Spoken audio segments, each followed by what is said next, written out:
Muy buenas a todos, hoy nos encontramos otra vez para ver la primera clase de semiología del CBC, sí, también válido para U21. Hoy lo que vamos a ver es la unidad 1, tenemos como principal autor, como principal referente bibliográfico a Saussure, sí, con el curso de lingüística general, pero luego vamos a ver al final un pequeño texto de Ducrot que es signo verbal y no verbal. Si les parece bien, podemos ir empezando. Bien, el recorrido de temas de lo que vamos a ver hoy con el curso de Lingüística General va a ser el siguiente. En primer lugar, la contraposición lengua y habla, ¿sí? ¿Qué similitudes hay? ¿Qué diferencias hay? ¿Si son parte del lenguaje o no?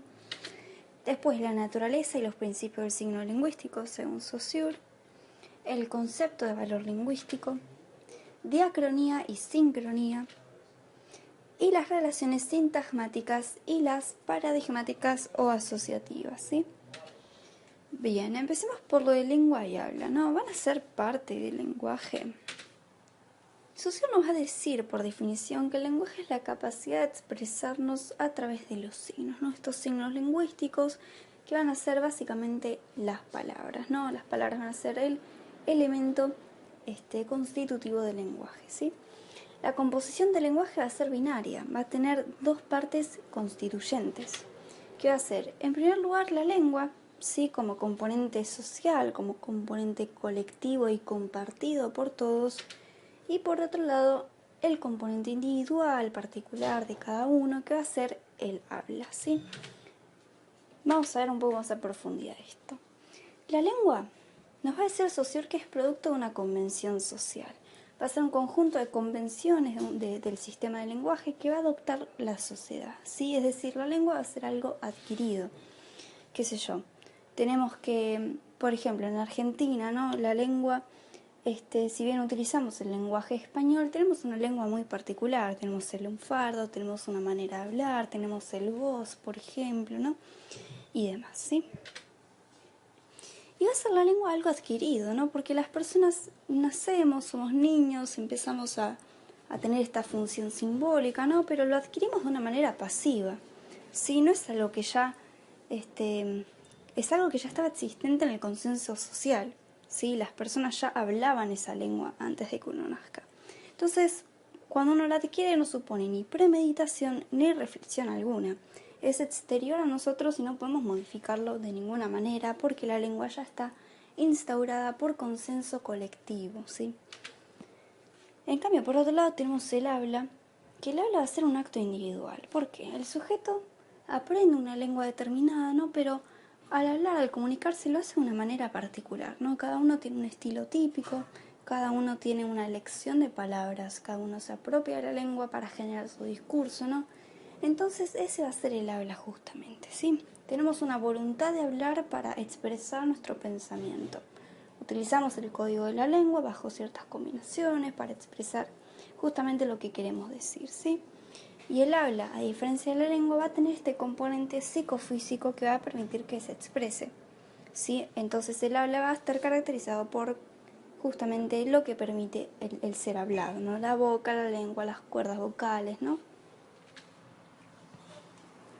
Bien, acá sí vemos un cuadro comparativo de la lengua y habla, queda quizás un poco más claro lo que decíamos anteriormente, ¿sí? Si quieren se lo pueden copiar o hacerle pausa y verlo mejor, pero es básicamente lo que decíamos antes.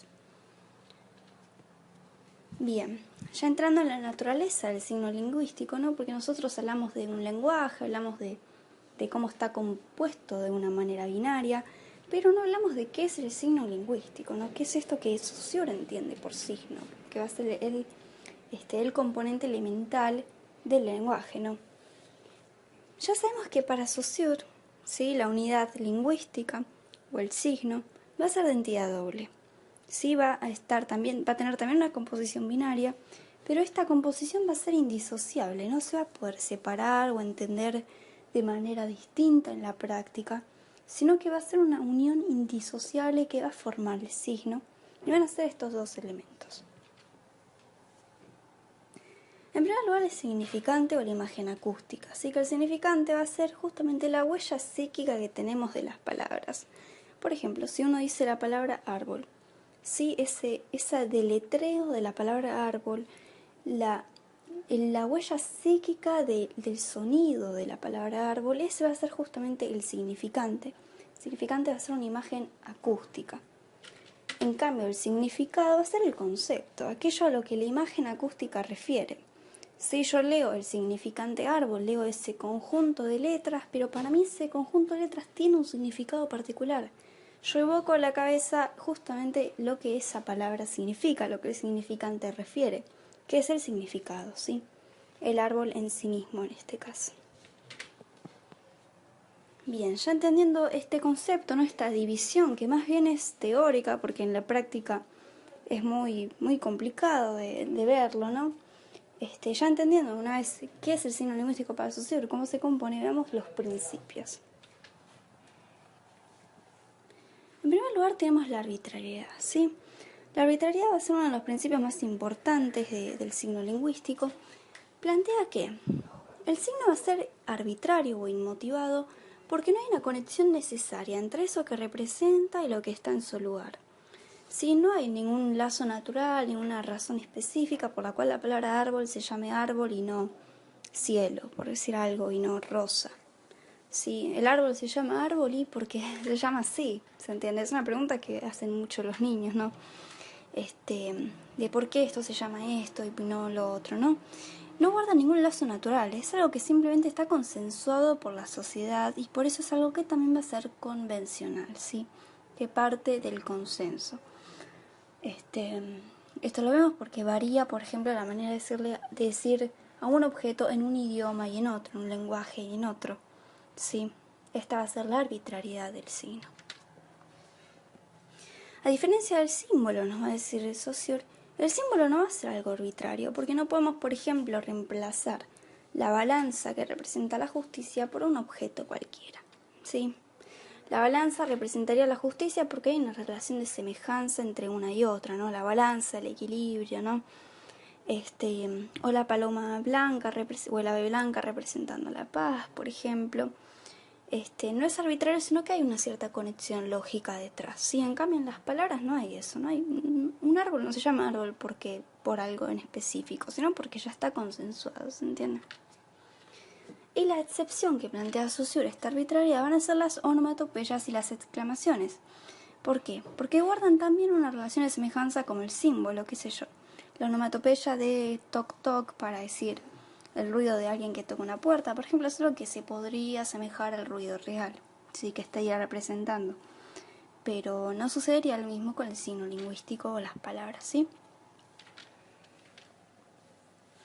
La segunda característica, o el segundo principio, la segunda ley, va a ser la linealidad. El signo lingüístico va a ser lineal porque es algo que se desenvuelve en el tiempo, es de naturaleza auditiva o de naturaleza escrita y por lo tanto va a ser lineal. ¿Qué quiere decir esto básicamente? Yo cuando estoy hablando uso millones, miles de signos lingüísticos, pero los estoy uniendo unos entre otros en mi discurso. ¿Sí? Esos signos lingüísticos se están uniendo para formar una oración, una frase, un párrafo. ¿Sí? Hay una extensión que forma una cadena de esos signos lingüísticos, ¿no? Una cadena significante. ¿Sí? Estas oraciones que uno utiliza con elementos constituyentes que son las palabras o el signo lingüístico. Después tenemos la tercera característica, el tercer principio, que es la inmutabilidad. El signo lingüístico va a ser inmutable porque se nos aparece impuesto. ¿Sí? No es algo que está libre para el sujeto, sino que es lo que la masa social lo dispone arbitrariamente. Entonces nosotros no podemos reemplazar un signo por otro porque sí, no podemos intentar cambiar el sistema de la lengua porque es algo que ya está consensuado y que es inmutable. El sistema no cambia que un día, de un día para otro dejamos de comunicarnos con palabras y empezamos a comunicarnos con gestos o lo que sea, ¿no? Eso no va a cambiar porque el sistema es inmutable, porque es demasiado complejo para modificarse y es algo que la sociedad ya dictó hace años, ¿sí? Entonces nos va a decir Saussure que la masa está atada a la lengua tal como es. Por eso es inmutable porque resiste toda sustitución, ¿sí? Por ejemplo, si alguien en la calle empieza a llamarle caballo a los autos, nadie le va a hacer caso. Lo tomarán como un loco, porque la masa social ya dispuso que el significante auto refiere a tal significado, ¿sí? No se puede cambiar un signo por otro porque uno se le canta, ¿no? Pero al mismo tiempo la lengua también va a ser mutable, ¿no? El signo lingüístico también va a cambiar con el tiempo, porque justamente se continúa. Y esa continuidad de la lengua en generación da la condición o da la posibilidad de que pueda cambiar algún que otro signo, ¿sí? Pero lo que cambia justamente no es el sistema en sí. El cambio no se va en el orden de los elementos, sino en los elementos en sí mismos, ¿sí? Se puede, por ejemplo, alterar un signo lingüístico, se puede generar un desplazamiento de esa relación significado-significante, pero no se va a cambiar el sistema de la lengua. Por ejemplo, qué sé yo, ahora decimos joya para decir está bien o lo que sea, y no para referirnos simplemente a la joya como tal. Si es algo que las generaciones van poniendo cada vez más palabras con otros significados y van diciendo otras cosas, ¿no? Es algo que va cambiando de generación en generación. La quinta característica va a ser la complejidad del sistema, y esto ya veníamos hablando antes con la inmutabilidad, y es que la lengua es un sistema que por la complejidad que tiene no puede ser modificado por las masas, ¿no? Esto de hablar con palabras, de hablar de determinada manera, qué tal relación significante-significado, ¿no? Eso no se puede cambiar porque el sistema es demasiado complejo para siquiera discernirse de una manera que no sea teórica, ¿no? El sexto principio es que el signo lingüístico es innumerable. Hay una multitud de ellos formando la lengua. Y no solo tenemos en el español, tenemos muchos otros sistemas de lenguaje, ¿no? Por eso va a ser algo innumerable, porque hay infinidad y multitud de signos. La séptima característica es que el signo se va a fundar en la tradición, en la convencionalidad. Por eso también va a ser arbitrario, justamente como veíamos antes, ¿no? El punto 8 es que la lengua tiene un carácter de fijeza porque está ligada al tiempo y a la colectividad que la extiende y que influye sobre ella, ¿sí? Tiene un carácter de fijeza, tiene un carácter de continuidad y por eso también puede mutar o alterarse sus elementos, ¿no? Bien, entrando al concepto de valor lingüístico, ¿no? Ya tenemos claros los anteriores conceptos. ¿Qué es el valor lingüístico para Saussure? El valor, entendamos primero el concepto de valor, ¿no? El valor va a ser un sistema de equivalencia entre cosas de órdenes distintos, ¿sí? ¿Qué tanto se parecen o qué tan equivalentes son dos cosas diferentes, ¿sí? En el caso de la lengua, lo referido al valor lingüístico refiere a la equivalencia significado-significante, ¿sí? ¿Qué tan bien concuerdan entre ellos? ¿Qué tan equivalentes o similares son? ¿Qué tan buena es la relación entre uno y otro? Para señalar esta oposición o esta relación de valor, va a hablar de lingüística sincrónica y de lingüística diacrónica. La lingüística sincrónica va a ser aquella referida a lo estático, a la estructura del sistema de la lengua, ¿no? Justamente teniéndola como un sistema, como una totalidad. En cambio, la lingüística diacrónica va a estudiar la evolución y la historia de la lengua, ¿no? Justamente sería esta mutabilidad, por ejemplo, que a lo largo de la historia puede tener un signo lingüístico, ¿no? Va a estudiar esa parte. Va a decir Saussure que un hecho diacrónico tiene su razón de ser en sí mismo. Las consecuencias sincrónicas que genera, o sea, los cambios en los signos, van a serle completamente ajenas. ¿Por qué? Porque ya vimos antes que uno no quiere cambiar el sistema de la lengua. Uno quizás altera un signo lingüístico, pero lo que genere después es lo que le es completamente ajeno, ¿sí? Porque las cosas no tienden a cambiar el sistema. Estos hechos no tienden a cambiar el sistema.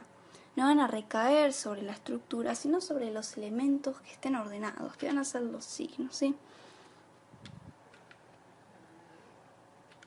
Por lo tanto, los hechos diacrónicos van a ser fortuitos y accidentales, ¿sí? Este cambio de significado de las palabras va a ser algo puramente y netamente accidental, ¿sí? Producto de la propia utilización de la lengua. La ley sincrónica, en cambio, va a ser general, ¿sí? Se va a aplicar a todos los signos, pero no va a ser imperativa. Por ejemplo, pongamos un ejemplo. Es general que tengamos que poner tildes en algunas palabras, ¿no? Eso de esdrújula, sobreesdrújula, grave, aguda, ¿no? Pero no va a ser obligatorio hacerlo para darnos a entender. O sea, que lo tenemos que hacer para tener una buena ortografía, por supuesto. Pero no es obligatorio hacerlo para darnos a entender. No va a ser algo imperativo la ley sincrónica, sino que va a ser general. y como tal se va a encargar de consignar un orden y una regularidad en la lengua. En cambio, la diacronía sí es imperativa, pero no es general porque recae justamente en los elementos ordenados, recae en signos lingüísticos puntuales. Pero sí va a ser imperativo, por ejemplo, que entendamos que la palabra, por ejemplo, potro, puede tener otro significado acá, más allá del animal en sí. ¿Qué quiere decir esto? Que si una palabra cambia de significado, nosotros lo tenemos que adoptar, tenemos que saberlo, ¿sí? Pero no se va a remitir a una totalidad de signos como si el sistema de tildes, que es la ley sincrónica. ¿Se entiende la diferencia? Entonces, la sincronía va a remitir a la lengua, a la estructura de los signos. En cambio, la diacronía va a remitir al habla, porque los signos van cambiando en el habla individual.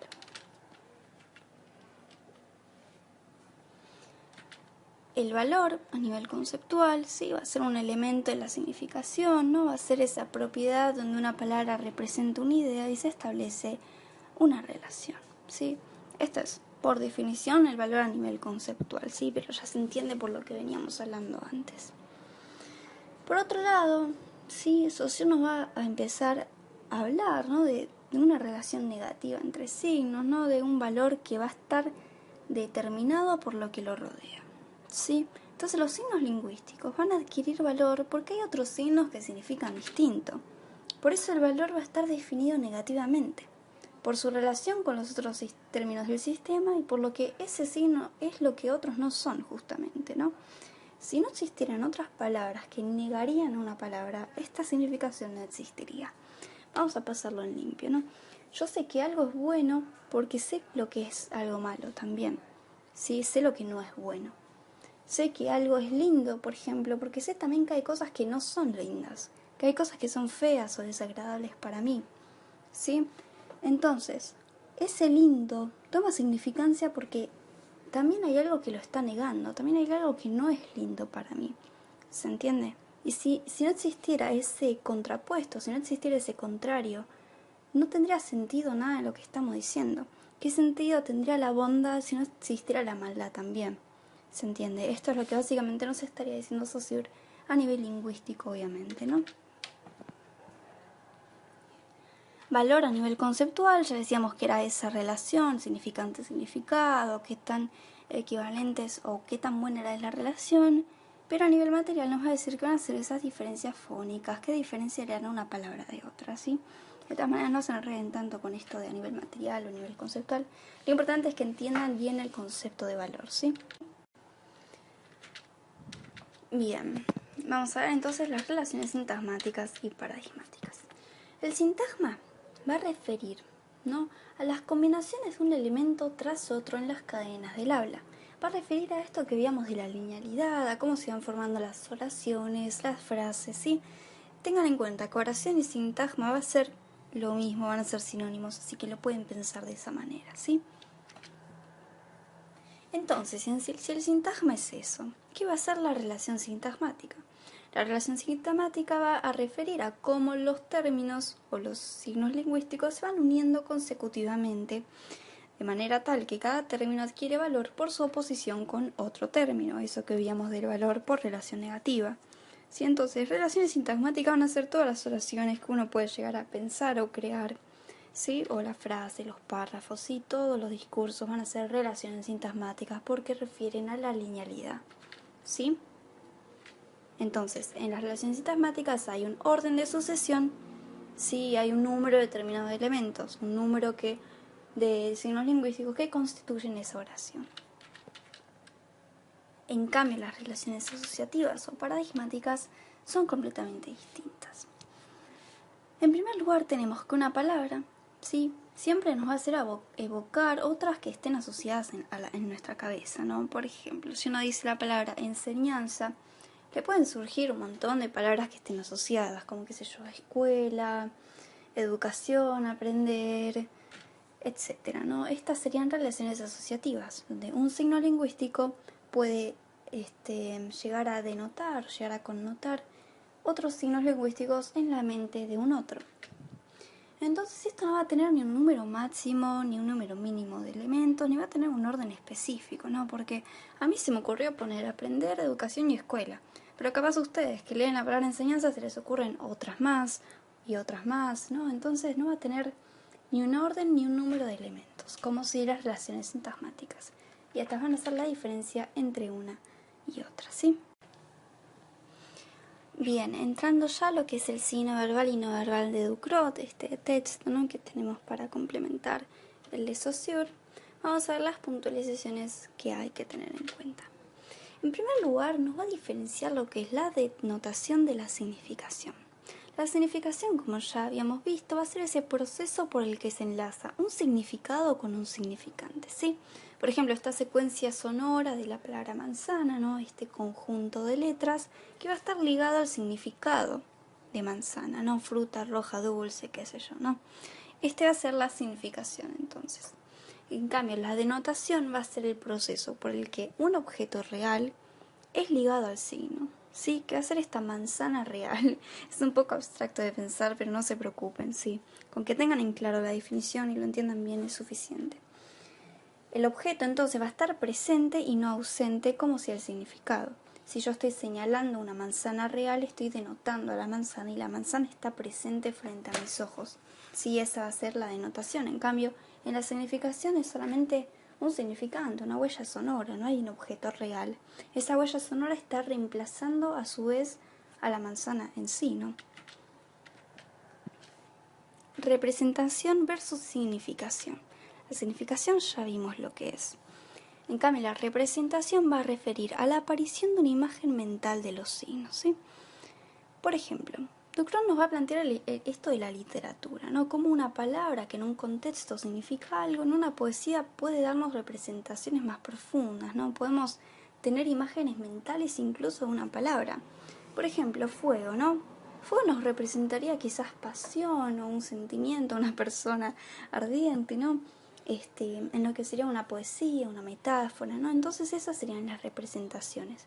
Cómo yo tengo imágenes mentales cuando leo esos signos lingüísticos en la literatura, ¿no?, en el arte, ¿sí?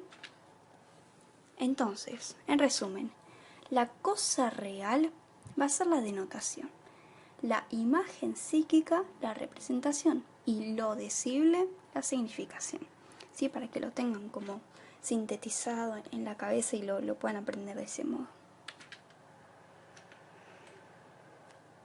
Después va a seguir, ¿no?, con esto de signo versus símbolo, que ya teníamos un poco en Saussure. Nos va a decir que se diferencian según la naturaleza que tienen la relación en sus elementos, sin significado significante. Tenemos que los elementos del signo son diferentes entre sí, ¿no? El sonido de la palabra es diferente a lo que significa. ¿Por qué? Porque el signo es arbitrario, es inmotivado, como veíamos con Saussure, ¿no? O sea, no hay un lazo natural que los une y son completamente ajenos entre sí. Solo están unidos porque la cultura, porque la convencionalidad de la lengua así lo dictaminó, ¿sí? En cambio, en el símbolo ya veíamos que eran cosas homogéneas, ¿no? Elementos homogéneos que quieren decir lo mismo, pero de manera distinta. Esa balanza que simboliza la justicia tiene la misma naturaleza. Ese fuego que simboliza la pasión, sí, va a ser algo motivado. Sí, no va a ser algo arbitrario, porque va a tener una conexión lógica que subyace. Sí, ya lo habíamos con Saussure, pero Ducrot lo profundiza. Los elementos del símbolo entonces van a existir independientemente del otro. La balanza, el símbolo de la balanza existe independientemente de la justicia. Son conceptos con definiciones distintas, pero que se pueden unir por un nexo lógico. En cambio, la relación significante-significado va a ser necesaria. El significado no puede existir sin el significante y viceversa. ¿Cómo llamo una manzana si no es por la palabra manzana? ¿Y qué sentido tiene la palabra manzana sin la manzana en sí misma? ¿Se entiende? Es algo que no se puede desarmar, que no se puede romper la lógica, porque si no, abrimos la cuarta puerta, básicamente. Entrando con esto de signo versus señal, no tenemos que la señal, va a decir Ducrot, no es un signo porque no implica ningún proceso de significación, solo buscaría generar una reacción en el otro. Ejemplo, el lenguaje de los animales, qué sé yo, esos cantos de algunos animales que dicen que están en celo o no, por ejemplo, que buscan una pareja, sí, serían señales. No implican ningún significante, ningún significado, solo buscan generar una reacción de acercamiento en el otro, por ejemplo. Sí, a diferencia del signo. Después nos va a diferenciar significación y significancia. Suenan parecido, pero sabemos que significación va a ser ese proceso por el que se enlazan significado significante. En cambio, la significancia sí va a ser el proceso por el que estos signos entran en contacto con otros, que son diferentes, ¿sí? Por ejemplo, en una oración, ¿sí? Refiere bastante a lo de la linealidad, lo de sintagma que estábamos viendo, ¿no? Cómo todo entra en discurso y adquiere un significado global, una frase, por ejemplo, ¿no? No son signos aislados como pequeños puntos, sino que es algo que entra en discurso a nivel global, ¿sí? Algunas puntualizaciones más. El signo no es necesariamente lingüístico, ¿sí? Ducrot va a plantear, por ejemplo, como ejemplo, una bandera, un gesto, no es algo necesariamente lingüístico, ya lo verán después cuando avancen en la materia. Entonces, ¿qué es lo que hace un signo ser lingüístico? Y esta va a ser la secundaridad del lenguaje. Una serie de características, pero no se preocupen. En primer lugar, el lenguaje puede emplearse para hablar de las palabras mismas. El lenguaje puede producir frases que rechacen tanto la denotación como la representación. Por ejemplo, las mentiras. Si rechaza el objeto, rechaza la imagen, sí la mentira, ¿no? Y las palabras pueden utilizarse en un sentido del cual la comunidad puede no tener conocimiento previo, pero lo hace conocer gracias al contexto. Por ejemplo, las metáforas, unos chistes con doble sentido que solo tienen este significado si vos entendés el contexto en el que se lo dice, ¿no? Esto va a ser lo que caracteriza al signo lingüístico, la secundaridad del lenguaje. Sí, esto para tenerlo en cuenta del final del texto de Ducrot, pero tampoco se enreden mucho con esto, es para que entiendan más que nada lo que va a venir después, ¿sí? En el programa. Bien, eso es todo por hoy, entonces, espero que les haya servido de ayuda. En todo caso, si tienen alguna duda, pueden dejármela en los comentarios y intentaré responder lo más pronto posible, ¿sí? Bueno, muchas gracias por su atención y que sigan bien.